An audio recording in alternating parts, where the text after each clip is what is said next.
Leave it to Washington to have a controversy over a museum. In this case, it's a facility dedicated to the accomplishments of women.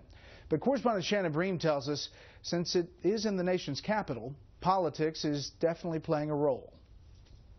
It's important that if we're going to talk about women's history, we talk about all of it. Many conservatives are publicly raising concerns that a proposed women's history museum, which could land a coveted spot on the National Mall, may lean to the left, based on what they say they've seen on the museum's website so far. We need to talk about the fact that the suffragists were also pro-life.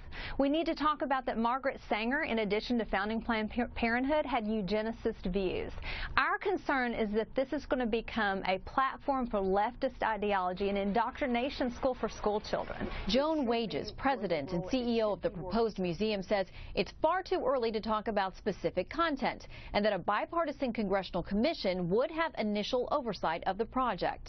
There will be a commission that will look at establishing the museum, but the commission will be structured such that there are 4 appointees by Republican leadership and 4 by Democratic leadership. Skeptics say that commission, yet to be formally created but with growing bipartisan support, would play a key role in choosing an initial site location. But it's unclear whether it would have any authority to oversee actual content.